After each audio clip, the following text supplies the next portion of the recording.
advice. You never know if it could change your life. Take a chance, you need the wrong or right. You never know if you don't run. Hello, and welcome to a special episode of Dungeon Master None. I am Dungeon Master Matt, and today I have two very special guests with me in the podcast studio. The inventor of the 3-clue rule and don't prep plots, our special blog correspondent, Justin, the Alexandrian Alexander, RPG producer at Atlas Games. Justin, welcome to the Pod Zone, OGL edition. Thank you so much for having me. Thank you so much for having me. And my absolutely favorite D&D YouTube creator of all time. Seriously, this is someone who is not just a YouTube creator, but a video essayist. If you haven't watched the video on metagaming by LegalKimchi, LegalKimchi, welcome to the show. Thank you for having me. Wow, your favorite. Yes, I'm going to say it. I really enjoyed the metagaming video. It changed my life. And, we're here because we just want to relax and talk. Everything I think is fine in the Dungeons & Dragons world. It's fine in the D&D world. No major news. We're just here to chill out and relax. 2023 has been a really peaceful year. I look forward to being a continued peaceful year from now until the end of it. I think it's just going to be a great, smooth sailing finally. We can finally just focus on the gaming, right? Let's have some fun times at the table. Let's not worry about anything else at all. Well, unfortunately, thanks to the amazing reporting by Linda Codega over at Gizmodo, we have all read now the leaked update to Wizards of the Coast open gaming license for their new quasi-new edition of Dungeons & Dragons 1D&D. It's supposed to release like right now as we're recording this, but it has not, and it is I don't know. It's some bullshit. Well, I don't know. What do y'all think? What's going on here? That's the technical legal term for it. Yeah, I think we can say bullshit and end the podcast there, right? Like, I think we've summed up exactly what's going on. Yeah. What was your, I think we probably all read this article right after it came out. What were your first reactions and thoughts? For me personally, it was disbelief. I wanted it not to be the case. You know, I try to strive to be a calm and understanding voice and not contribute to panic. And especially because, I have a legal background. I work on contracts. That's my day job, right? That's the legal part of the kimchi.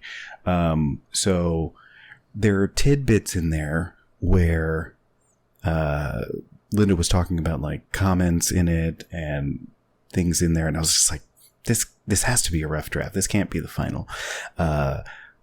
There's no way that they would be so foolish as to think that this would be something that would just fly under the radar, that the community would accept without a massive pushback. This is something as, for me, if I was the attorney there, I'd be like, guys, you really want to put this up?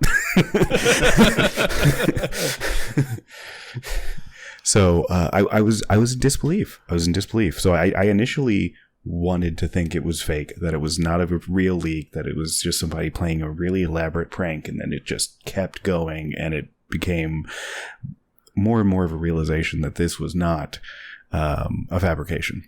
And then it just got sad.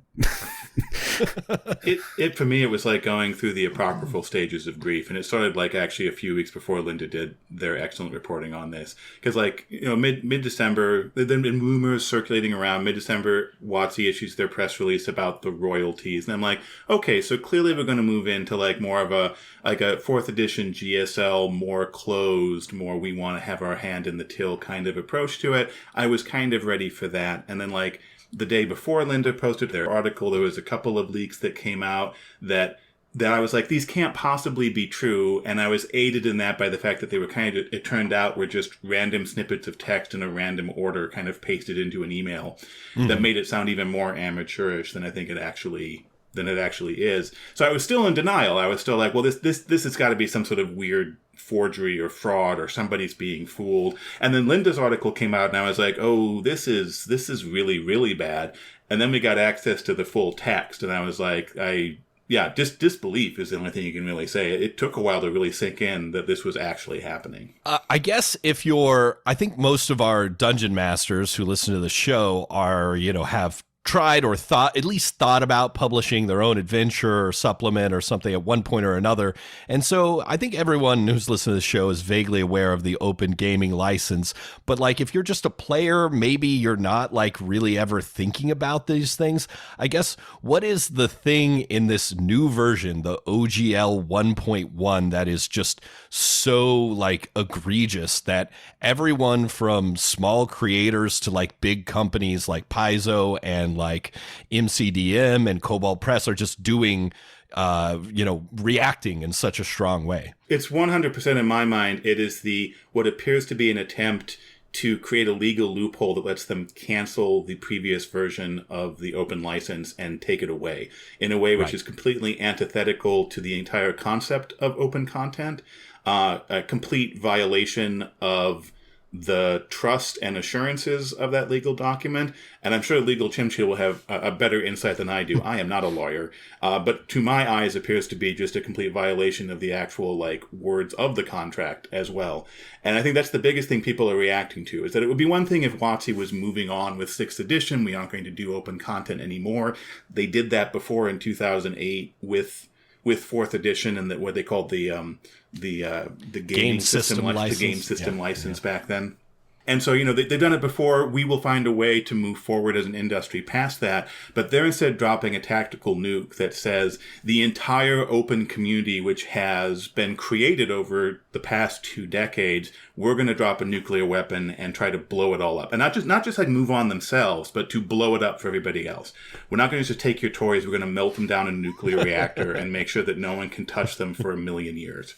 Well, I mean, it's multiple reactions at the same time for me, because that was the one that tickled the legal portion of my brain.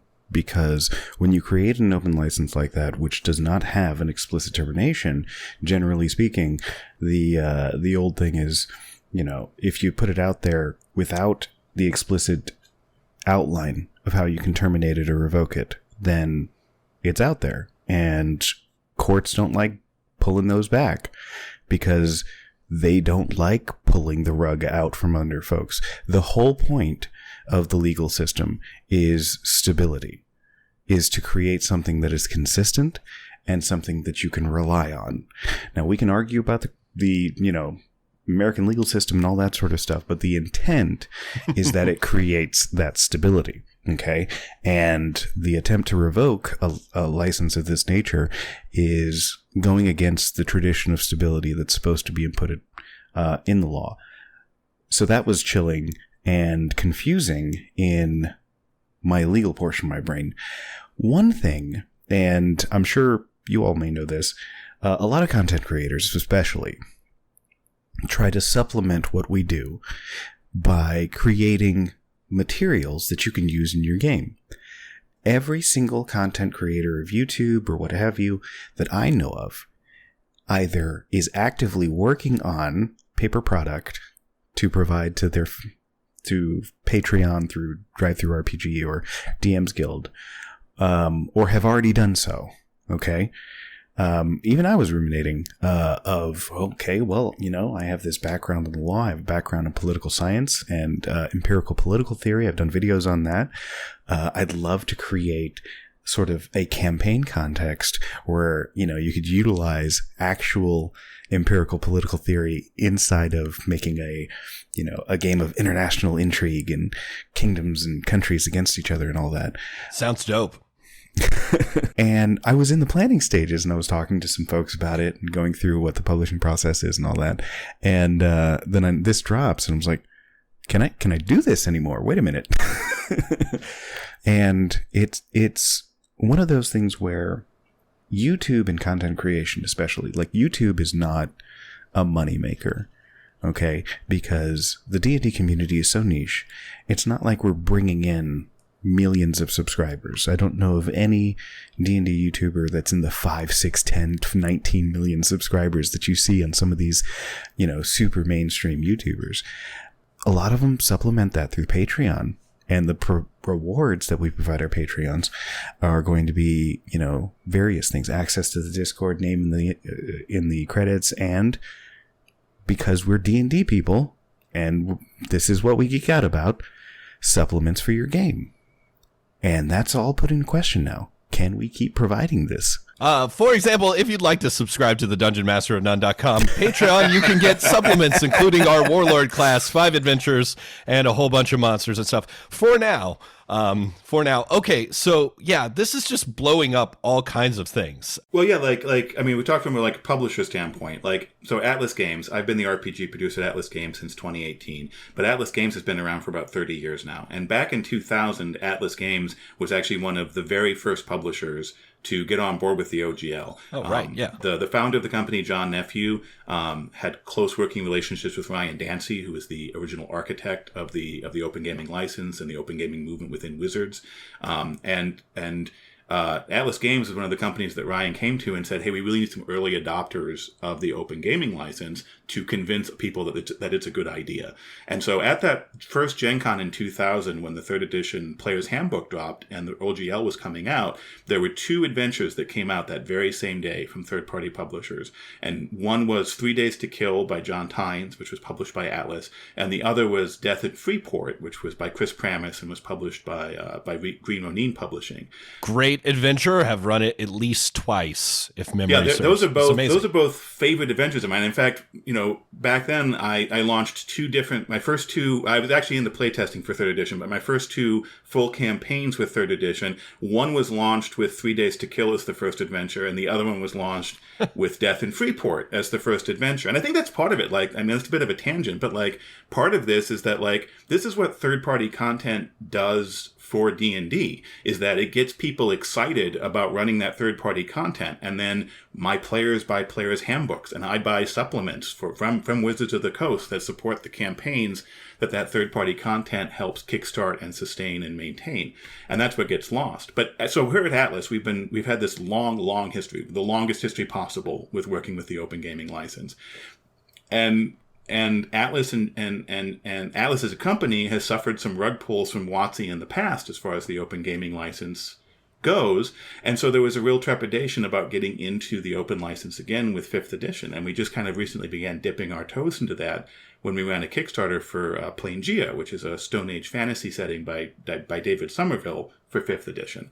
And we're in the middle of fulfilling that Kickstarter. We have the books at press right now. So as this drops out, me and John and Michelle, who is the co-owner of the company, are all looking at the license and trying to figure out, what is going on, what consequences does this have for us, and we have just tons of question marks. Of course, even once we know everything else, okay, well, what actually are the legal consequences of this, and how does that affect us as producers? Are we going to be able to fulfill the promises we've made to our customers? And so, it's panic inducing. And it was a very long weekend and it's been a very long week, trying to make sure we do everything we can to stand right by the people who have supported us and that we made promises to. Jesus, that sucks ass. I mean, just as such a small creator and not having these worries, this isn't my full-time thing. I was just damn, if I ever want to write another D&D module or whatever, I have to do reporting now. This just seems like a hassle. I mean, the royalty thing seems like it's not that much money, but it's just a real, kick while you're down to smaller publishers. It's just all kinds of bad stuff in this leaked new OGL. What a nightmare. It chills the entire concept of getting into it. I mean, the OGL provided an environment where everyone felt safe testing the waters and creating product for a major game, which increased the likelihood that people would actually review it, that people would actually buy it, and that they would play it, and you could get feedback, even if it was terrible. And it creates an education that is so hard to get anywhere else. I could sit on Twitter and release, the LegalKimchi role-playing game, and would anybody buy it? Who knows? But if I were to release the LegalKimchi adventure for 5th edition, 5th edition is owned by a whole bunch of people. I could probably weasel a couple of folks to play it, even at a local game store or something like that, and get some feedback to it, and I could cut my teeth and improve in the craft. It's just a phenomenal tool to, march forward, trip up, smash your teeth, get up, clean yourself off, try it again, and keep getting better. And the designers who are working on WotC products today, the talent that they have secured today, a lot of them cut their teeth on OGL. And not just at Wizards, but across the entire industry. Like, one of the things I say as an RPG producer, because people ask me, how do I break in? How do I get published with a publisher? And I say, look, the first thing you have to do is you have to actually write something. The number of times people have said, like, what can I do to get published? I say, well, can you send me a sample of your work? And they're like, well, I don't have anything. I'm like, well, then I can't. I don't know what to tell you, man. Like, I got to see something that you've written. And the thing that the Open Gaming License does is it gives you the ability and an environment to create that material, whether it's for a blog or a Patreon or for DriveThruRPG. All of that gives you an opportunity to do that. And it's not, it's not just Wizards who then hires and benefits from that. It's the whole industry that benefits. Like, I have another game at Atlas called Magical Kitty Save the Day, and we have an adventure anthology that's coming out called Trouble in River City. And it's got a whole bunch of different authors working on adventures for that book. And like half of them are people I came across because they were active in the OGL community creating third-party content for D&D. And so I had a chance to be like, oh, this writer is great, and I should try and get them, on board working on new projects. I guess before we get into more of the consequences and maybe try and, I guess, speculate about like what WotC is trying to accomplish with this new OGL. Justin, could you give us a brief history of what is the OGL? How did it come about? How's it changed in the past before we got to this point in 2023? Well, I will do my best to keep it brief. I did actually just release a YouTube video that's 27 minutes long, summarizing the history of the OGL. So we'll try to do a little bit quicker than that. So the short version is that we'll hit the highlights. 1987, TSR, the original publishers of D&D, are going bankrupt. They get bought out by Wizards of the Coast in 1997. In 1999, Wizards of the Coast is bought out by Hasbro. In 2000, the third edition of D&D, which was the first project that Wizards of the Coast started working on when they bought TSR, gets published. And at this point in time, they are trying to figure out a couple of different things. They're trying to figure out how to market the game to a gaming industry, which particularly over the 90s had become very alienated by some of the corporate policies of TSR, and they wanted to figure out how can we reach back out to the community and get them interested in this game again. Right. In the 90s, D&D's star had fallen. People were playing other games. They're playing Werewolf. They're playing, Vampire the Masquerade, etc. Exactly. And AD&D itself had diversified into this huge product line that had kind of spread all their sales out. And so this is based on kind of interviews and conversations I've had with Ryan Dancy over the years, where basically his idea was that we need to produce less, because one of the problems TSR had that drove it into bankruptcy and allowed us to purchase the company was that they were just publishing too many things and spreading out their audience too much. And he said, what we need to do is figure out how to, but we still want to be able to support the game with adventures and stuff like that. We just can't support that with the overhead of a major company. And so he borrowed the concept of open source software and said, how can we take advantage of that in the gaming industry? And what he came up with his team was the Open Gaming License. And the basic precept behind the Open Gaming License is that Wizards of the Coast would create this system reference document that would have a subset of all the mechanics and some of the lore from D&D baked into the system reference document. And the Open Gaming License would allow you to access that content and also add your own open game content under the license, so anyone else using the license could use that open game content. And there was one other really cool and important provision of the Open Game License, which was product identity. And basically what we do is you could also declare product identity, which could be character names or kingdom names or your trademarks, for example. There was a lot of stuff that could be product identity, but the idea was it was kind of your IP. And so the example I like to use is if you were making like a Lord of the Rings role-playing game, for example, and you wanted to place under the Open Game License, but you wanted to make sure that Gandalf, for example, wasn't suddenly a public domain character that anybody could use. Product identity was a tool that you could say, no matter what I declare as open content, Gandalf is not open content. And so it gave you a nice backstop to make sure that whatever IP you really wanted to make sure you could protect, you could do it. And that was really essential as a publisher as a publisher of role-playing games, specifically for an open license. It's a tool that most open licenses don't have, because in a role-playing game, it's very difficult to separate out your IP from the other stuff you want to release. Like Gandalf needs a stat block, right? And so it's really difficult to like separate that out unless you have these specific tools. So this is why if you publish an OGL product, you can't use a Beholder or Drizzt Do'Urden. And if you publish something using the Pathfinder rules, which are, again, on open gaming license, you can't use like Caden Kalen as a god or something like that, because that's part of the identity of Pathfinder. But you can absolutely use the Alchemist class. And other people will choose not to place things under the under product identity, and they'll be much more open. You can use their setting elements and everything. It gives a lot of latitude of control, where you can be, as a publisher under the open game license, you can be very controlling, or you can be incredibly open. There's a lot of products out there. It's like everything's open. Have fun with it, And I've seen. Yeah, I'm actually not sure. Caden Kalen may not even be protected. You could probably put it in. Right, I don't know. You could look it up. Check those declarations, right? When 3rd edition comes out, the open gaming license has these two concepts embedded. And then it also says, and correct me if I'm wrong on this, that this license is irrevocable. It will last forever. No one can take it away. I'm going to defer to LegalKimchi on exactly what the license says there. It does not say that it's irrevocable. Okay. It does say it's perpetual. There are two distinct legal concepts there. Perpetual means that it will not turn off over time. Irrevocable means it's not able to be revoked by the party admitting the license or commissioning the license. So that's where the big difference is. Now, there is debate, and this is beyond me. I apologize. No worries. Because someone had asked me, well, I thought that revocation of a license wasn't even a concept in 2000 when this came out. To which I respond, I haven't been a lawyer that long. So I'm not quite that old. I've been a lawyer for many years. Not that many years. Okay.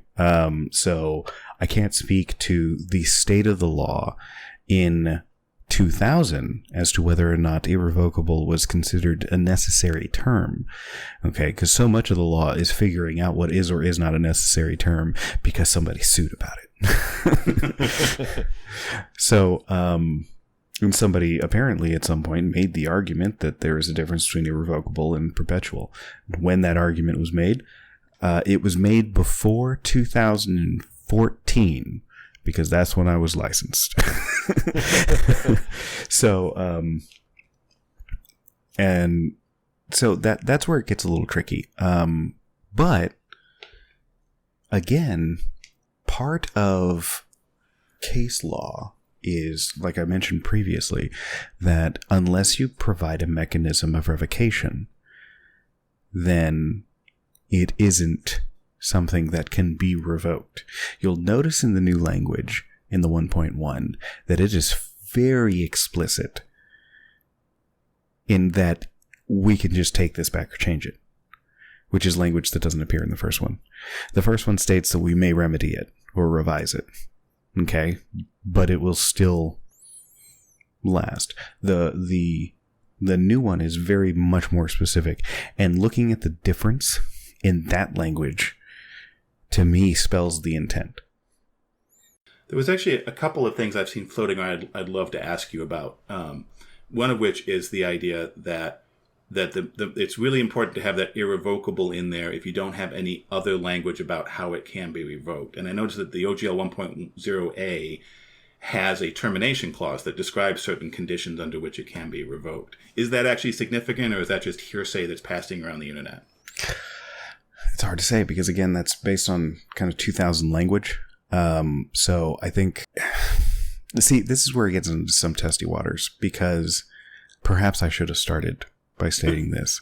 Nothing that Legal Kimchi is stating during this podcast should be construed as legal advice. I am not trying to establish an attorney-client relationship with anyone hearing this or who is participating in this interview. I did put $1 in Legal Kimchi's pocket before this began. So, whoa. No, I'm just kidding. Whoa. I'm just kidding. What? Sorry, I saw that in Breaking Bad. To paraphrase a completely different franchise, that's not how this works. That's not how any of this works. The story of the week, the tagline of the week. But so it's kind of hard for me to say specifically. To be perfectly honest with you, I'd have to be staring at the document and reviewing it rather in depth before I could say something definitive on that. You always want to err on the side of talking about it. We get paranoid because when you go through law school and you start reviewing cases, the reason you're reviewing the case is because something went wrong. You can win on weird technicalities. I have never seen people have more strong opinions about the Oxford comma than lawyers, because literally an Oxford comma has been the difference between millions of dollars. So anybody who's out there, like I saw Matt Colville one time in a video say, nobody cares about the Oxford comma. You know what you're talking about. To which I was like, you're not a lawyer. I care about the Oxford comma, and it has legal significance. Okay. And there's a trend in the legal field to try to use more colloquial language in contracts so that people can understand it. But we are set in our ways and we move like an iceberg. So there are words in there, and the litany of words, there's always a key indication. Because when you hear or read in a legal document, you cannot do, and it's like 10 different things that you think kind of mean the same thing. Like, we grant you a perpetual, worldwide, royalty-free, non-exclusive.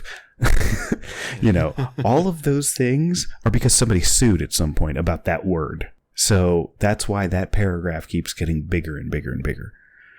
So if you want it to be irrevocable, say that you want it irrevocable. You have to say it clearly, because if there's any level of ambiguity, then it falls into interpretation.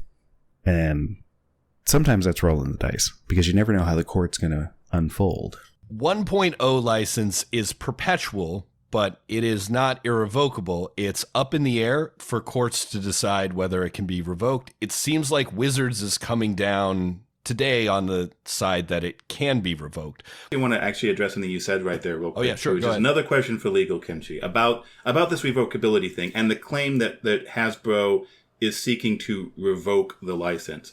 Something I found interesting looking at the documents is that they don't actually ever use the word revoke. They're instead like dealing with this clause 9 out of the OGL version 1.0a, where they're dealing with authorizing versus deauthorizing licenses. I think that's really interesting, given that, like, if they aren't actually trying to revoke the license, if they're actually just trying to use like a clause within the license, is any of that revocability stuff even relevant to what they're trying to do?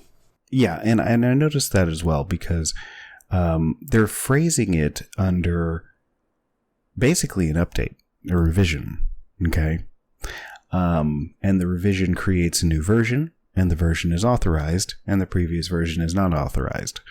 It's tricky. That's where it gets tricky, okay? Because when I say the courts tend to, okay, and you'll always know when you're talking to an attorney, because they'll always use hedging language. It's how we talk. It annoys my wife. She's an attorney too, and we just annoy each other. The door doesn't seem to be trapped. Yeah, it's classic Dungeon Master. The room appears to be empty. But what they're trying to do is to go around the history of irrevocability of license. Okay, because while the wording isn't there, they know that they have to format an argument, okay? And that's why they're doing the updated version. Whether or not that floats, I mean, I've been in court cases where people try to float some very interesting arguments to get around established case law. Good luck. Good luck with that. You never know for certain when you go into a court case like that, but I wouldn't put any money down on that maintaining their ability. Well, I think it's the interesting too is like, and the thing I get from like a lot of like we've seen, of course, a kind of people copy pasting articles and so forth and hot takes of various kinds, and a lot of the hot takes that rise to the top are the ones that like, oh, it's a done deal. The OGL version 1.0 was a terrible license. It was broken. They never should have written it this way.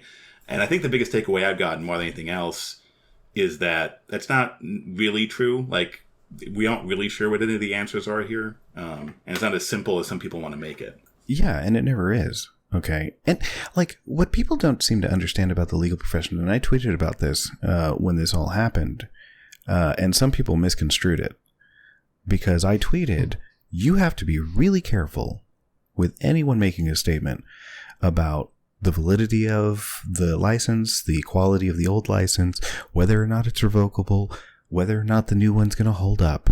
Because number one, most of the people making these comments are not attorneys. Most of the people who are attorneys who are talking about this are not contract and IP attorneys. And even the contract attorneys, like me, can disagree.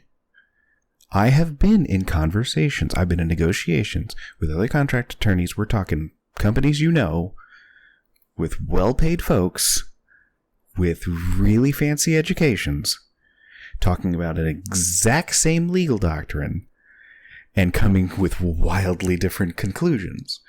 Okay, everybody's going to have an opinion, and I mean, I've been in situations where I thought I walked into a courtroom and I was like, I'm going to lose this. And I won.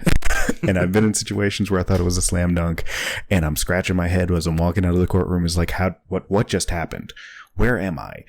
Okay, what backwoods story did I just fall out of where the courtroom decided that was actually what the law meant? You know, it happens. It happens all the time, and anybody who's out in the courtroom knows that. But you got a whole bunch of, online legal scholars and even attorneys who do in-house stuff. Okay? Because now I work for a company. I used to be out there, trying cases. And that's a different world. And I've been in a courtroom where attorneys wrote a contract that they thought was foolproof, and either me or the other side just looked at it and was, I'm just going to tear this apart. It happens. You have to be cautious about anyone saying that their opinion. And on top of that, anybody who says that this is a definite, that's a red flag for me. So when I tweeted that out, I was like, you have to be very cautious about anybody's opinion because, again, most are not attorneys. The ones who are don't work in contracts, and even the contract attorneys disagree. So even my opinion, you should take with a grain of salt. And it's my job. Well, it sounds like we're all fucked. Let's go back to a time when things were less uncertain. Right, 2001. You walked into your local gaming store. The shelves were flooded with legends and lore, swords and sorceries, all kinds of OGL games, mutants and masterminds. Lots of them had ands in them. There were a lot of games. What was going on with the open game license after it came out? Yeah, it was a fascinating time because, like, at the time, I'd been breaking into the RPG industry around this time, just about a couple of years before this. And as both a fan and a freelancer, there was a point there in 2000, like, oh, this is great. I'm going to actually like collect all the OGL stuff that comes out because I was a reviewer at the time. I'm going to collect all the OGL stuff. I'm going to review every OGL thing that comes out. And that seemed plausible in August of 2000. And by like, I don't know, December of 2000, it was like, I'm not going to be able to keep up with this at all. And then by mid-2001, it was literally impossible because the floodgates had opened. And it's partly because of the success of those early products. Like Atlas and Green Ronin did their thing. And then actually the thing was they published the PHB in August, the Dungeon Master's Guide in September, and the Monster Manual in October, if I recall correctly. And in September, between August when the PHB came out and the actual Monster Manual came out, White Wolf, under their Swords and Sorcery trademark, published the Creature Collection. They got a monster book, a whole monster book, like 200 pages plus of monsters, out onto the market before WotC got their Monster Manual onto the market. So the first monster book for 3rd edition D&D that was commercially available was the Creature Collection from White Wolf Games. And that blew people's minds because that was unprecedented, of course. And that just brought in the floodgates of product and people doing things. And a lot of people talk about like, oh yeah, but there was so much crap. There was so much bad stuff. And I'm like, yeah, like Theodore Sturgeon said, like 90% of everything is crap, like, but the great thing about the third party stuff was there was so much of it. There was just so much cream that was also rising to the top. It was a very exciting time as a gamer and as a D&D fan, to have all this amazing material that you could use, that any one of it could inspire you to do your next thing.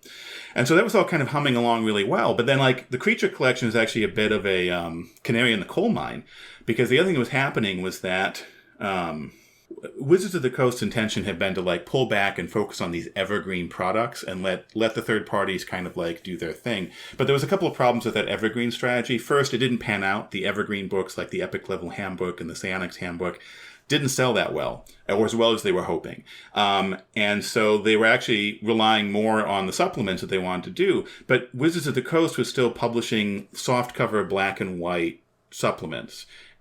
But the rest of the OGL, the third-party industry, pressured in competition with each other, were cranking their production values up. So while WotC was still publishing by like 2001, 2002 timeframe, they were still publishing black and white softcovers. The rest of the industry was suddenly publishing full-color hardcovers. And suddenly Wizard stuff that should be this premier quality stuff just looked cheap. And so in 2003, they rebooted D&D as the 3.5 rule set. And everything I've heard is that a major reason for this was they needed to be able to reboot their supplement line. Because when 3.5 came out, they were able to like say, okay, all those old black and white books, they don't matter anymore. Here's our new full color hardcovers that will compete with what the third party publishers are doing in the marketplace. But the way they handled that, I think one thing to really focus on here in this history is the rug pulls. And this is actually the first rug pull by WotC, because before 3.5 came out, they had a whole bunch of marketing being like, hey, these new core rulebooks that are coming out, they're going to be completely backwards compatible with 3.0. And if that word sounds really familiar from like the marketing of the last 6 months, it's why us at Atlas were already a little bit nervous going into all this.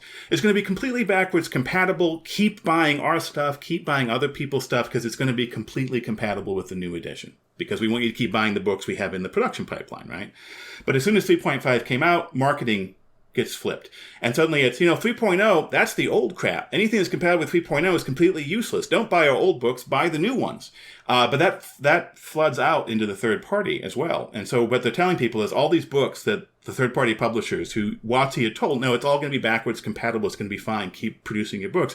They had books that were in development. They had books that were printing. They had books that were shipping. And suddenly their customers were being told, all those books are worthless. Don't buy them. And publishers began going out of business. And it wasn't just the publishers, it was the local game stores too. Local game stores had been told, just keep buying the 3.0 stuff because it'll still be compatible. We're telling people to buy it. But then as soon as 3.5 came out, all their customers were being told, that stuff's crap. Leave it on the shelf. And so these game stores had all this capital invested in dead product that they now couldn't move. And game stores went out of business as a result. And so as rug pulls go, this was a fairly minor one, but it was a significant one. And what was now referred to as the D20 bubble had popped. And a lot of people went out of business. And local game stores became a lot more suspicious of carrying third-party products from that point forward, because they had gotten burned once by this whole process. And then I guess we can go rug pull to rug pull. The next rug pull number 2. Rug pull number 2. Rug pull number 2 is 4th edition.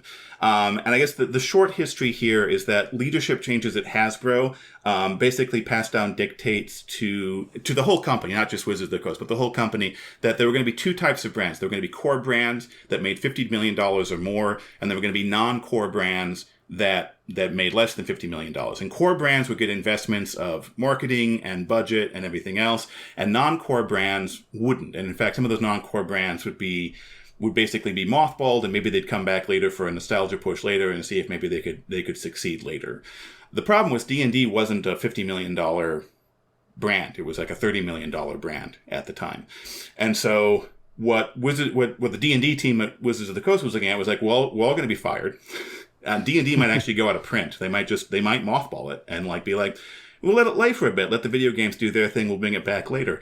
So they came up with a plan that would let them hopefully save D&D. And their plan was, we're going to drastically increase revenues. And we're going to do that by launching a virtual tabletop and a digital character creator and selling digital subscriptions so we can collect subscription money just like an MMO. And again, if this sounds really eerily familiar... Wait a second. Wait a moment. So they're doing all that. And the other thing they're also doing at the same time is that they're also clawing back all these licenses. And this includes not just what they do with the OGL, which we'll get to in a second, but also they had third-party licenses at this time. They had licensed Dungeon & Dragon magazine to Paizo Publishing. That's how Paizo Publishing got their start. The Dragonlance setting had been licensed to Margaret Weis Productions. Right. Ravenloft was being published by White Wolf. They had a whole bunch of these different licenses that were out there, and all of those systematically got, they chose not to renew them or they canceled them as they went. At the time, One Bookshelf was had a program where they sold D&D PDFs officially the same way they do today. That license was actually was canceled in, I believe, 2008, right around the time 4th edition was coming out. That one was kind of infamous because they didn't tell anybody about it. They were just like, hey, actually, we're canceling it now. So turn it all off and nobody can download the PDFs they bought anymore. So there was a lot of outrage over that. And then as far as the OGL went, they were not going to continue supporting the OGL. And so they said, we're going to release this new license. But it wasn't quite that simple because they knew people wouldn't be very happy. So they spent a long time kind of hemming and hawing about what the plan was going to be. They issued press releases where they were like, well, we are continuing to support the creation of third-party content. We think it's really important. We'll have more details down the line. We really hope no one leaks our copy of the GSL, which at the time they didn't. There was a point in this where they were like, actually, you know what? How about if you're a publishing company, you can pay us $5,000 and we will give you early access to the playtest material. And people were like, okay, but what's the terms of the license going to be? And they were like, well, if you pay us the $5,000, we will definitely tell you what those terms will be after you've paid that to see the material. And people were like, no. So they dropped that plan, and there was a whole bunch of this stuff going on. But eventually 4th edition did release. They didn't use the OGL. They used this new license, and 4th edition did its own thing for a while. But of course, at the same time, there was this rug pull, and one of the major rug pulls was for Paizo Publishing. They'd had their Dungeon & Dragon magazine licenses canceled, but they still had the subscription lists, so they began publishing the Pathfinder Adventure Path, which was a monthly magazine, basically, to continue their subscription services. And they were publishing adventure paths in there. And those adventure paths took them about a year to go from development to publication to delivery. And so they said, Wizards, we need to know, if you're going to move to 4th edition, we'd love to continue supporting the new edition, but we need to know what that is so that we can begin making our plans for what the adventure path will be. And part of WotC's hemming and hawing was they just didn't tell Paizo what that was going to be. And as it became increasingly apparent that the terms of the license were going to be very non-friendly regardless, Paizo switched plans. And the plan they switched to was the Pathfinder role-playing game, which was basically a slightly updated version of 3rd edition that would remain actually compatible with 3rd edition. And Pathfinder, of course, still exists today in its 2nd edition down the road. And that was the major sort of bifurcation between Pathfinder and Wizards, was as a direct result of that second rug pull in 2008. Second rug pull, it doesn't revoke or cancel in any way OGL 1.0, but it issues this new game systems license, which very few people used, was not super friendly to third-party creators, was much more restrictive. Am I getting that right? That's right. I'm not really a huge expert on the specific terms of the GSL because at the time, I looked at it 15 years ago now when it came out, and I said, that's too restrictive. I'm not going to publish under it. Nor did any of the publishers I was working with. None of them wanted to publish under either. So I looked at it long enough 15 years ago to be like, oh, well, I mean, and one of the big things that made it completely untenable all by itself was that it was revocable at whim by Wizards of the Coast. And that's just non-tenable if you're a publishing company. You can't go into any kind of product development cycle. Like we just talked about Paizo's development cycle. It takes them a year to do an adventure path. Well, if you're in the middle of doing a year's worth of adventure path where you're paying people and investing money and all of that, you can't have halfway through that somebody else unilaterally say, you've got 30 days because you'll go out of business. Like, the margins aren't that great. And like, you know, like the Pangea setting that Atlas is doing right now, where we're getting rug pulled now with it. You know, that's been an 18-month development cycle from when we first started working with David Somerville on the project to now that it's actually at the printers and being fulfilled. And if at any point in there, they're like, oh, 30 days, you can't publish that. You know, we're screwed. Our customers are screwed. It's just a screw job all the way down. That's a feature. That's not a bug. You know, that like the whole idea behind having a termination clause in the license like that is basically that the GSL and to an extent the 1.1 is a slightly commercialized fan content policy. You know, it's not it's very much intended to chill a company from doing it. They kind of want to have the cake and eat it too. They want to be able to have Joe in his garage making his PDF D&D adventure because he's not going to make that much money off of it. He's not making $1 million off of this thing. He's just, you know, doing stuff for fun in his hobby time. They're fine with that. They're trying to specifically prevent things like Paizo with that type of terminology. So after all this unpleasantness in 4th edition, the 5th edition game comes out with, I believe, what's called OGL 1.0A. I'll stop you there. Sure, actually, yeah, that goes around quite a bit, and that's not actually accurate. So 1.0A. Actually, that license was released back in 2000. The license for 5th edition is the same license that was used for 3rd edition and the same license that was used for 3.5. Okay, here's a little thing, little history on this. So basically, before 3rd edition came out, they were working with publishers like Atlas and Green Ronin, for example, and they didn't have the final legal text for the Open Gaming license. So if you go way back in like archive.org and look at the Open Gaming Foundation, you can find a text for 0.02 of the license, and that version of the license was a development license that let Alice and Green Ronin and others begin developing content with confidence. And the way they controlled access to those is that the Open Gaming license 1.0 requires you to publish the license in the book when you publish it, but the license is copyrighted by Wizards. And in the final version of the license itself is made open content so that you can publish it under the open content license. Okay. But the development license is 0.02, there was a 0.03, and I think a 0.04 as well. Those licenses were still copyrighted by Wizards, weren't made open content, and you had to go to them and get permission to publish them in your book, which was their way of maintaining control on unfinished legal documents, right? Because if they didn't give you permission to publish your book under the license, you couldn't put the license in there, and the terms of the license couldn't be taken advantage of. So there's these really old ones that are these sort of like pre-release ones that were used by companies for development. So if you go back, you can find some books that were using these really old ones. And then when the game came out, or shortly thereafter, in late August or early September of 2000, 1.0, no A, just 1.0 was actually released. And then I believe it was October of 2000, but don't 100% quote me on that, but like within about a month or two, 1.0A came out. And the difference there is that 1.0 in clause 7 said trademark. And in 1.0A it said trademark or registered trademark. And that's the only difference between the two of them. Okay. Wow. Yeah, I know they got a little like I really nitpicky, but yeah. So anyways, the big story is 1.0A is the same license, which is why you can see people use open content from back then in their 5th edition books even now. Okay, so 5th edition, when 5th edition comes out, we're back to the way things were done on 3rd edition. 4th edition's forgotten. This is open game license, third-party creators, independent creators, go nuts, make your own D&D supplements, settings, and adventures. Have fun with it. So that's where we've been for, I guess, I don't know, the past 8 or 9 years, right? Yeah, the 5th edition SRD came out in, I believe, January 2016. So 5th edition came out in late 2014.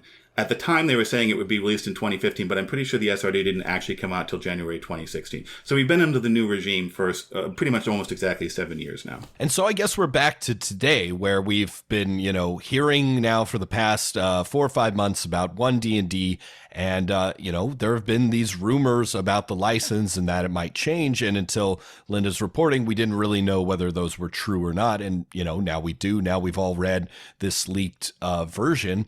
I just want to ask you both some kind of big questions about this.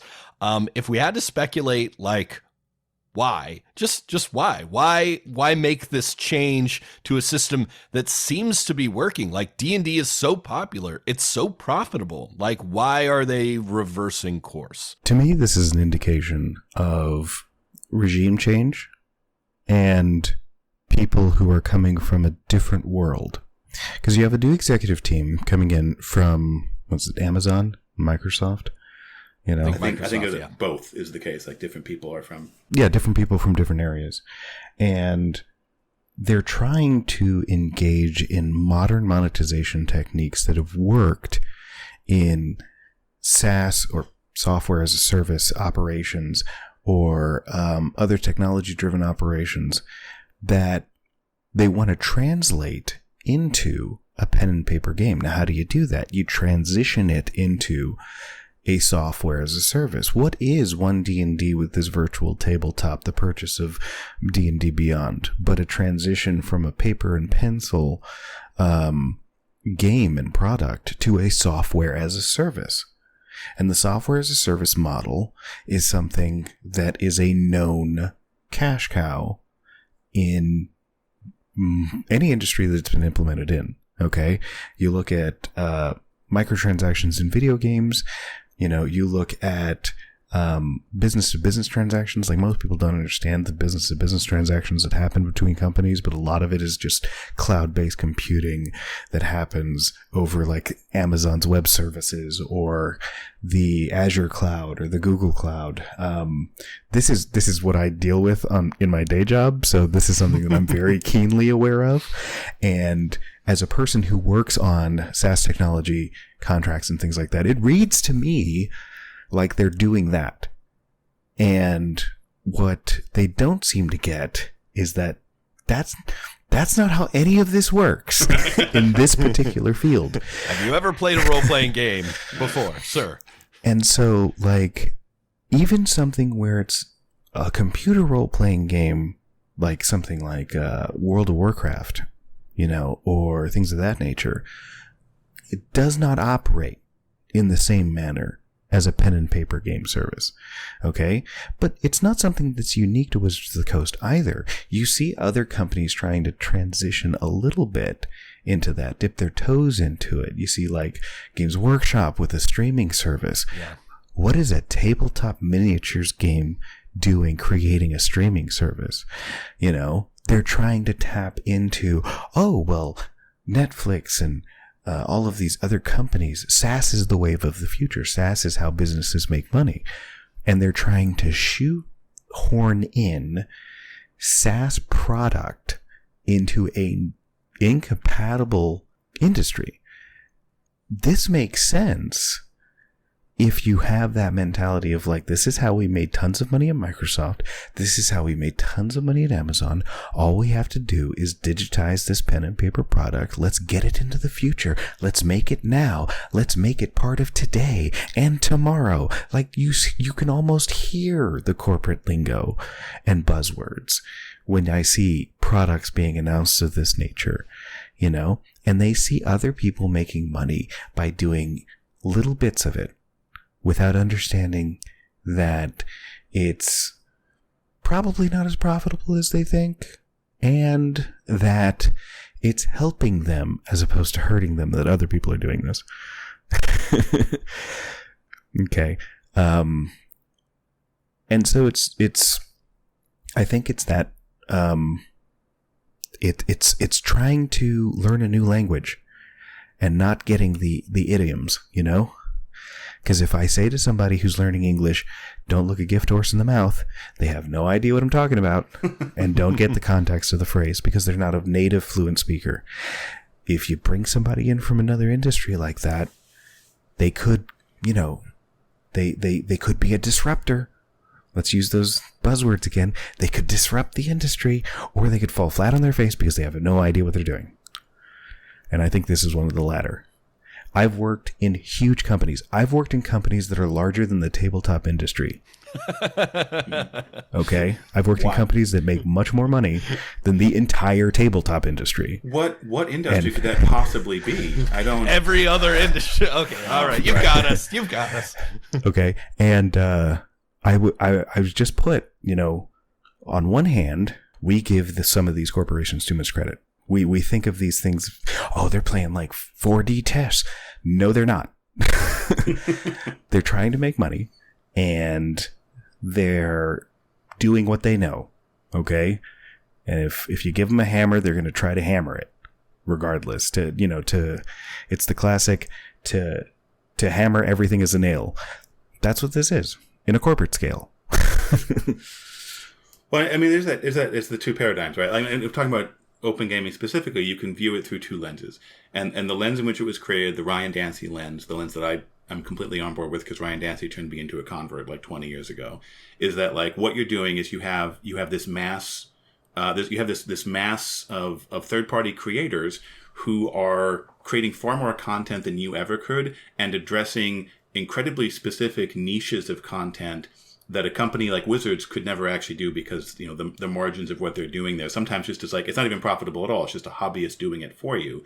But all of those niches, as you're filling those in from those third-party contents, they flow back into the game. They're the things that keep people playing 5th edition rather than moving on to some other game. Because 5th edition is satisfying their needs, because there is all this huge community satisfying all these needs in the form of their game. But the other paradigm, the paradigm that I think the new leadership sees is, well, all these companies are stealing money from us. Like MCDM is stealing money from us. Paizo is stealing money from us. That's money that would be spent on us if it wasn't being spent on their games. And those are the two paradigms. The irony, though, I think, talk about SAS and software as services. I think there actually is, a model in software and video games, at least, where Wizards could be getting their cut of this and nobody would be objecting at all. And that's the Steam model, where if they had a digital storefront and they said, hey, all you third-party publishers, come list your products on the official D&D third-party store, OGL, whatever, and we'll take a 30 or 35 or 40% cut. We'd all sign up for that. You want to do digital distribution for us and take a 40% cut on the official site? Yeah, we all win. But that, like you said, that's not the paradigm they want to work with. They're in a different mindset. Right. The line of the new leaked draft that stood out to me was like, OGL wasn't intended to fund major competitors. It's like, is that how they really see, like, Paizo, which is just such a immensely smaller company and sales to D&D? I was just blown away by that. They have you have these leadership changes, and we're at least 3 leadership changes away from people who were at the company in 4th edition and experienced the failures of 4th edition, right? And like I say that, sometimes people are like, oh, you just hate 4th edition. I'm not talking about the game at all. I'm talking about the actual like marketing and sales of the game and its ability to succeed at its goals. And so you removed from those mistakes. So there's one point where you're like, okay, well, maybe some of those lessons, those hard lessons learned, have been forgotten.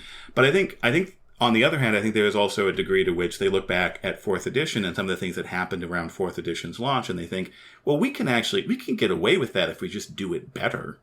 We just need to call the license the open game license instead of the game system license. That'll solve it.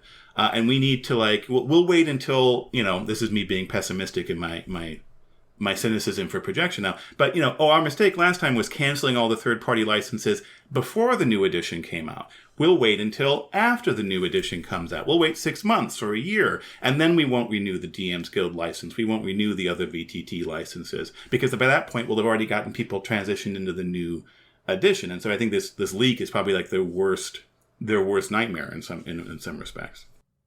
Yeah, just to build on that, like what do we all think will happen? What do we think Wizards' response to this community backlash will be? I'll bite the bullet on that one. All right. Based on my experience, I am extremely cynical, and I think that they will continue doing fundamentally what they want to do. Like, I think the best case scenario we can hope for at this point is that they do issue a statement saying, hey, we weren't actually trying to revoke 1.0a. We don't think that's possible. Our bad. But pretty much everything else will actually stay the way it is. I think that's the best case scenario I can imagine. And I don't necessarily think that's what we're going to get. I think it's something similar. I think that they're going to try to wait it out and wait out the fervor that has grown because of the online community.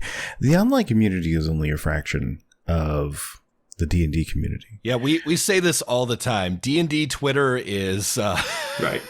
Not even the whole group of people who make role-playing games, and definitely the smallest fraction of the people who play role-playing games.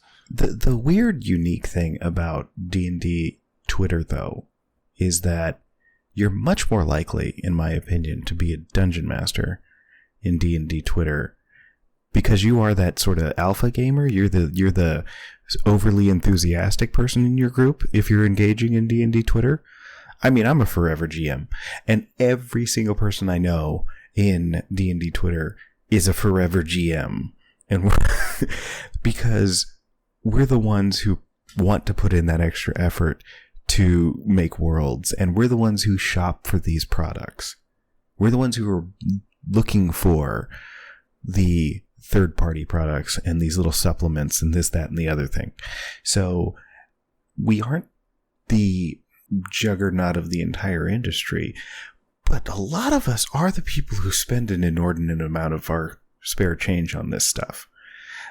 So there is something to be said for the influence that it can have, but I mean, any sort of Twitter mob does not have an intense amount of stamina. How quickly we forget. Wizards know that. I mean, how quickly did we forget what they did with 4th edition? Everybody was back on the Wizards hype train when 5th edition came out. Okay. And it feels like Battlestar Galactica. All of this has happened before. All of it will happen again. So say we all. So say we all. Great show. Justin's here telling us the story, and we're all like, wow, that's a parallel. Wow, that's a parallel. Wow, that's a parallel. It happened. We all forgot about it. And we did it again. And that's what they're banking on. I mean, this is just the history of the OGL, too. This cycle with D&D goes even further back. One of the reasons people got turned off to TSR in the early 90s was TSR, when the internet started up and people began like coming onto the internet in a major way, people started sharing their creations and stuff. And after about a year of that or so, I'm not a super big expert in this history. I've just lived it, but it's been a while. But like TSR came out and we're like, we're going to sue everybody. If you post your stuff online, if you post it to Usenet, if you share it with people, we're going to sue you. And people were like, well, flip the table. Let's go play something else. And that again wasn't the whole fan base, but it did impact the relationship between the company and the people. And that took a bankruptcy and a new company taking over before they could begin winning people back again. Yeah, even prior to that, Gary Gygax is kind of famous for, in the early days of D&D, being like, ooh, some kids out in California made a new class. Let's see if we can put that in the game. And, oh, there's this guy who has this fantasy setting over there. Let's bring that into the game. And then, 4 years later being like, if it's not an official TSR licensed product, then it's not officially in the game and we're going to sue you. Like, the cycle keeps happening, okay? You could say it's a systemic issue, endemic of the economic structure of it. Let's not go down that road. But it's something that's, it's happened before. It'll probably happen again. And it's a question of who's going to be around when it happens. Because I was there when the 3rd edition to 4th edition transition happened. I was there when the 2nd edition to 3rd edition transition happened, and even I feel surprised that it happened again. Almost in the sense of like, really? They're going to try this one again? I didn't even think that was in the cards.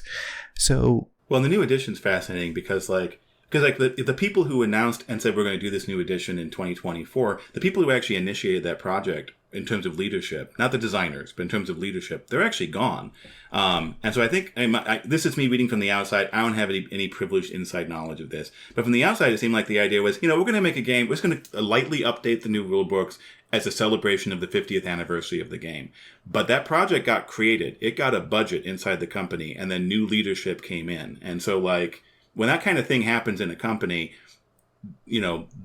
when the original intention disappears with the people who had it, it's difficult to know what that intention is going to change into by the time the project actually comes out the door. So, and I've worked in a company, a major like Fortune 500 company, where I saw a shift in the leadership, in the executive leadership of the company, nearly tear down almost 100 years of ethical business practices, where I'm sitting there in this company. It was like, I thought I was going to retire here. I don't know if I'm going to last a year here. Not because they're going to let me go or I'm going to get fired, but I can't stand the stench.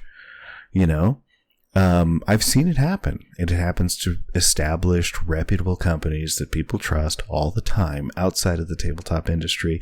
And I'm not surprised to see something like that happen inside of the tabletop industry. I'm not going to be apocalyptic doomsaying and saying this is the death knell of D&D. No, it'll probably subside a little bit and then it'll come back. D&D is huge to a scale that folks don't get.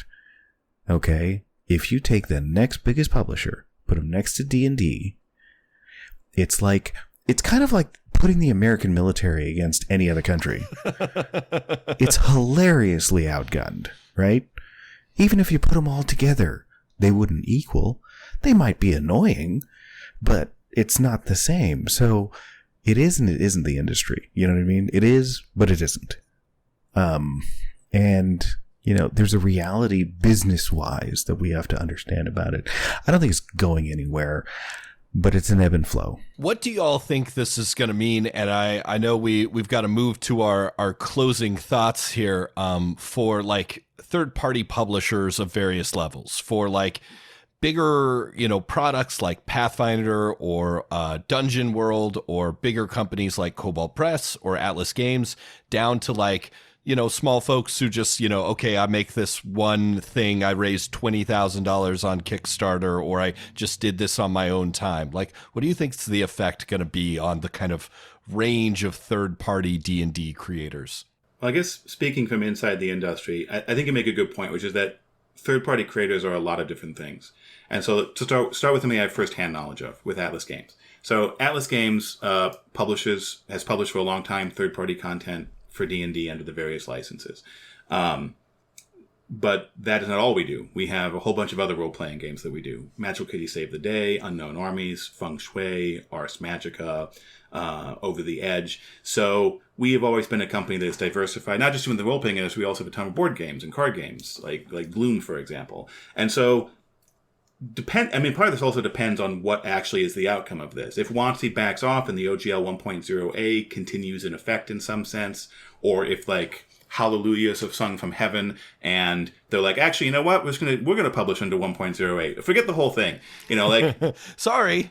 We would certainly look at like continuing to support things through the 1.08. The 1.1 and anything even remotely like the 1.1, we touched on this earlier, is not something a professional company like Atlas can touch with a 10-foot pole. It's just antithetical to actually being in business. Not just in terms of those production times we're talking about, but like publishers tend to like stay alive based on our long tail sales. Like things that we built 5 years ago are still selling a little bit, and they're all selling enough to keep us, in healthcare. So it's not like the royalties thing is obviously another insult to injury, but maybe not even the biggest part of this. Oh, well, yeah. It's the termination clause is the biggest thing. The royalty thing is, we didn't really touch on this, but the royalty thing there's so much here. Is actually, the thing is, so the thing I was saying about the royalties and the way they work is we'll simplify it down to at $750,000 of annual revenue from OGL derived income, which is only kind of defined. you have to start paying a 25% royalty above that. There's a couple of provisos and stuff, but just looking at that. The thing is that means that if your total revenue, not just from one book or one project, but from your entire company of OGL stuff, hits $750,000 in a year, then everything past that gets that 25% added to it. But that means that, like, in order for you to make any money on things you sell past $750,000 in revenue, you have to have a margin on it, a profit margin on it, of at least 25% of whatever you're charging for it. And so as a publisher, as a professional publisher, for example, when we publish a book, we sell it to a distributor, and we generally get 35 to 40% of the cover price off of that. And then we have to pay to print it, ship it from the printer, ship it to the distributors. We also have to pay the writers and the artists and all those people. And a typical RPG book that's like a huge success for most companies gets to like 5 figures. And that's not a large enough scale to get particularly good margins on published books, big, thick published books, right? They're heavy to ship. There's a lot of words in them we have to pay for. There's a lot of art that we pay for them. And so the margins, most companies don't have 25% margins on the things they sell. That, I think that the typical, across all industries, the typical margin is like 10 to 15% is considered to be pretty good. So the thing is, like, so once you as a company reach $750,000 in annual revenue, which is an incredibly tiny company, like, that sounds like a lot of money if you're just an individual in your basement. That's great. But like, as a company with like employees to pay and healthcare to pay and a warehouse to support, that's nothing. It's nothing at all. So as soon as you hit that, you're at a stage where you probably start losing money on every copy of your game that you sell, which is, of course, again, completely untenable for a business. And so you have this situation where, in many ways, the license is almost a honeypot. Where if you're a naive neophyte getting into the business for the first time, it's really easy to think $750,000. I could never do that. And so you're like, I might as well sign up. But the reality is that, yeah, okay, sure, many people who sign up will never actually have that level of success. But some of you will be the next Matthew Colville or the next Matthew Mercer or any one of the other YouTube creators and Patreon creators who haven't, in fact, struck it big. And not just through like one big Kickstarter potentially, but just through a successful Patreon, for example.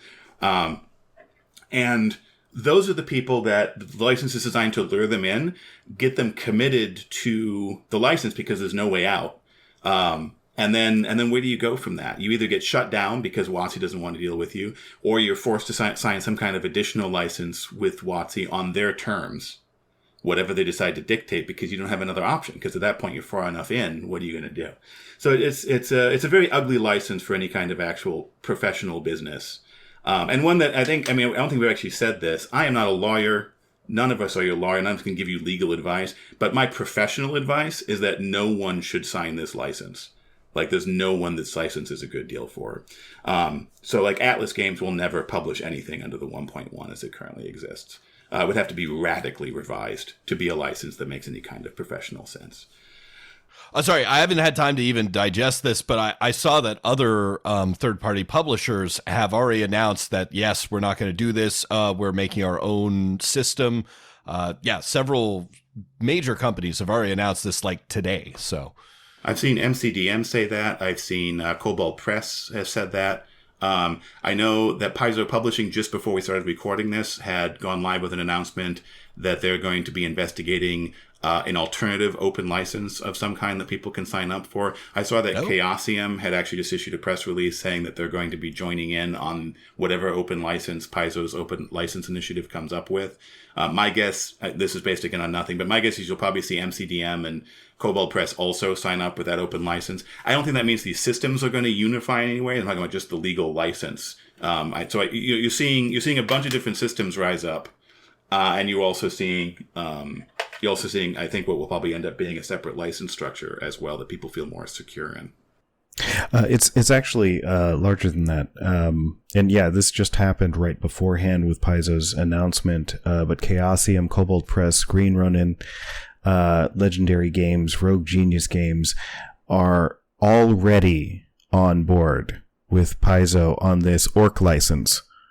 Love it already. It is they're calling it the Open RPG creative license, orc. License. I love it. I love Hell orcs. yeah. Orcs are my favorite. Orcs are my favorite. I made a 45-minute video defending orcs. Anyway, get rid of your bioessentialism. I love orcs. I love. Anyway, and none of the companies control the license. That's the interesting thing about the announcement to me, is that the license is actually held by a law firm, and all of them are just signing up to make sure that their products are a part of this license and can be utilized under this open license. So even the companies don't have the power to change it because it's not technically their license. It's a fascinating idea. The other interesting thing about this initiative too is that the attorney who is working on it is actually the attorney who helped draft the original open game license back in 2000. Yes, it's his law firm, and he's doing it. So the one part of the statement that I thought was great was like, we believe the interpretation of the OGL 1.0A was intended to be irrevocable. With good reason. We were there. Oh, boy. Mic drop. But yeah, it's absolutely fascinating. And it's one of those things where, from a smaller creator standpoint, okay, because I can't speak to, like Atlas Games and third-party publishing. You saw the effects that it has. But on the YouTuber aspect, I'm in a bunch of Discords with a bunch of other YouTubers. By the way, they're all as cool as you think. Go follow their channels. But and every one of them, big ones, the ones with 6-figure subscriber counts, the ones like me, all of them are like, we can't do it. Because what if, and it's disrespecting the industry. And as a respect and a sign of solidarity against people who are making their livings as companies that do this, they're like, look, one of two things. One, we're showing solidarity. And two, what if one of our products does get big? We're with the algorithm being what it is, we could be shooting up in subscriber count. Our Patreon just starts to explode. And guess what? Our Patreon starts getting to a point we're starting to inch up to a solid number, a livable wage. Maybe we can quit our jobs. Oh no, Wizards just lowered the $750,000 cap to $50,000. Or they crank the royalty up, or they just cancel it altogether, right? Or they cancel it altogether. Who knows? And that level of uncertainty has a chilling effect even to hobbyists, because look, even hobbyists in our heart of hearts want to, be able to walk into work one day and be like, you know what? I'm done. I'm making RPG adventures. Good night. Because this is where our passions are. Okay. For the record, that's a really good day when it comes from the other side of that threshold. It's a really nice day. Someday. If my employer is watching, not anytime recently, I'm just kidding. No, but, it does have a chilling effect, even on the hobbyists. So you're probably going to see, especially in the short term, I would predict a wasteland of noncompliance because no one wants to go in. And then a slight trickle of ignorant or naive, and that's not an insult. It's just they don't know. Folks who are like, maybe I can get in on this. And they go forth and release their products and all that sort of stuff. But the high quality stuff, the professional stuff, the stuff from the experienced developers, the stuff from people who have been doing it, you won't see it there. And with this orc license that's coming out, and I love saying that every time, you're probably going to see more people go, why not? Why not dabble the toe in there? And I know that there are attorneys out there who will make the argument that the OGL is meaningless. You can't copyright game mechanics. You can make compatible things to D&D regardless of the OGL. But the security of the OGL, the comfort and stability that it offered, is palpable. Okay? It's almost tangible. Because do you want to make something that could be construed as a lawsuit? Even if you win. Or do you want to work in a playground where you know you won't get sued? That's the difference. Okay, regardless of what copyright law says. Because if you need someone like me to be a part of your project to make sure that you're complying with copyright law, you've already lost. You're too expensive, LegalKimchi. You're too expensive. And that's the thing. That's the mentality that I think is so frustrating when I see an attorney out there going, well, you don't even need the OGL. What's the point? You know, you're not violating any copyright law. Well, that's great. You know that. I know that.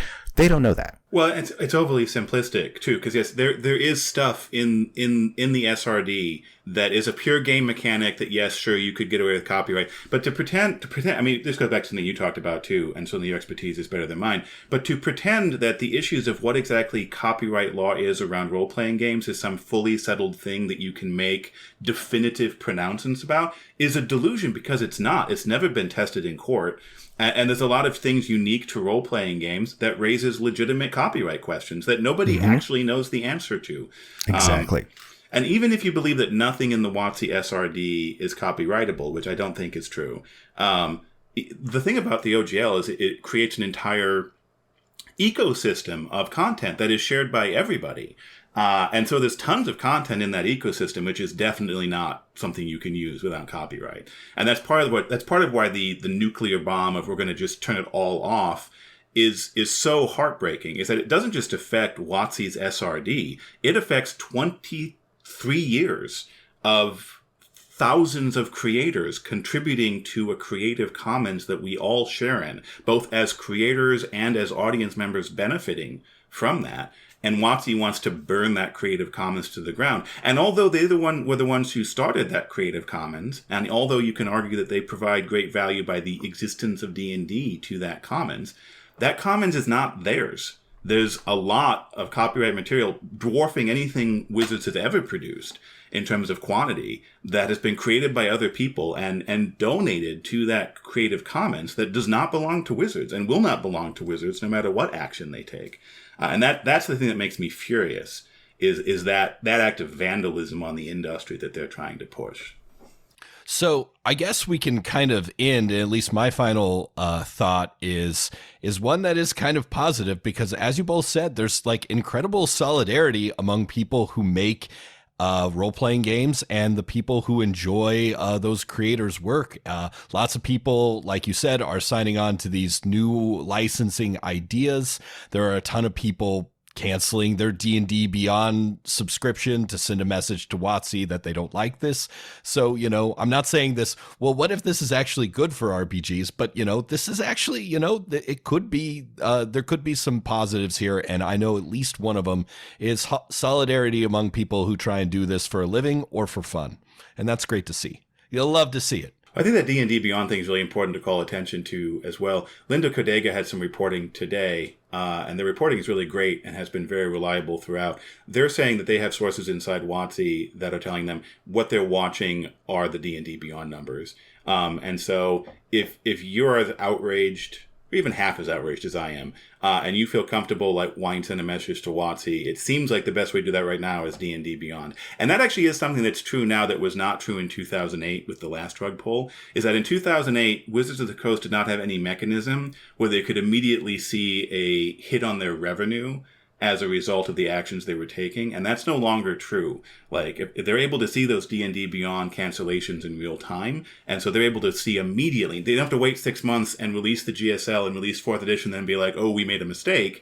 They can see right now, if you send that message, they can see that message. And so as cynical as I am, that is a big difference from those previous rug pulls we talked about, and it could make a difference if that solidarity comes through. Well, that's actionable cynicism. Use that cynicism to do something about it. I might have to make actionable cynicism t-shirts as my personal brand. Trademark. I will license that phrase to you on an open license. No, just kidding. As long as you don't deauthorize it on me, it'll be fine. I'll give both of y'all the final word. Any other random thoughts or things you want to tell other dungeon masters and role-playing game players and creators? There's so much out there, and you can get lost in it. But even if you just go out and find one other game and dig into it, you might not know what you're missing. because I am a lifelong D&D player. I learned how to read because of those source books back in the second edition. The first edition Monster Manual. I have collector's books from OD&D. Okay, like the Greyhawk supplement. I literally have a Greyhawk supplement under my desk over there. I'm a second generation player. My dad was playing even before I was, and I don't know of a time that I will ever really stop playing D&D. And even if I do, I will always have an appreciation for what it is and how it got me into the hobby and how much I love this hobby. That being said, it might not be the best game. There are other games out there, and it's scary to try to reach out and find some sort of game and, giant rule books and learning a whole new system and all that. And I get that. Just try one. See if you like it. Might blow your mind. I have very rarely seen a person get disappointed by the second role-playing game they play. The 10th maybe, but the second but I have every single time I've introduced the second role-playing game to somebody, there's this spark of like, we can do that too? And it's fantastic. It'll improve your D&D games. Even if you go back to D&D. That's right. Okay? It'll make it better. Try one other game. Yeah, I mean, the thing is, with or without D&D, we are living in a golden age of role-playing games. There are so many options out there. If you went back and told 10-year-old Justin in 1989, just getting into role-playing games, what the options would be in the future, would have blown his mind. Because back then, you could actually, you could know every single game that existed. And so it's a completely different world now. And it's kind of like, what are the odds that the first movie you ever watched is actually your favorite movie, is actually the best movie you will ever see? And that's not a slight against the first movie you saw. Maybe the first movie you saw was Star Wars or Empire Strikes Back, literally. Right. Empire Strikes Back. Maybe a fantastic movie, but the odds that specific movie is the best movie you will ever see are kind of low, even if it's a great movie. And so like LegalKimchi said, I'm a huge D&D fan. I've always been a huge D&D fan. I go except for a few years in the 90s when I was going through an emo phase. So I've always been a huge D&D fan. There's other games, but there's other games, and it's very worthwhile to find those other experiences. For the same reason, it's worthwhile watching other movies, reading other books, playing other board games. I want to say thank you both for your expertise and your insight into what's going on here. And Justin, I'll just start with you. Where can people find you and your work? Well, you can find me online. My primary home of residence online is the Alexandrian. It's the alexandrian.net. It's become a haven for game mastery tips and tricks and that kind of thing. And of course, I'm also the RPG producer at Atlas Games, which is atlas-games.com, where we publish board games and card games and a wide variety of role-playing games if you are in fact looking for a new one to try out. Hell yeah. If you're not reading the Alexandrian for Dungeon Master advice, you are missing out. Thank you again. And LegalKimchi, where can folks find you? Likewise. You can find me at youtube.com/LegalKimchi. I make video essays on TTRPG and geek topics, sometimes a little bit of the history, where I defend leather armor from those who try to strip it away from our RPG books. How dare you? How dare you? So like social issues, regards to TTRPGs, history, if you want to go and think a little too much about TTRPG and geek topics like that, I think you'd have a good time checking out youtube.com/LegalKimchi. And links to both of those and all the other important links for this episode are in the show notes. Again, thank you all so much. And, solidarity with all the other game creators out there navigating this mess and, hoping for the best. All right. Thanks, y'all. And keep rolling those dice.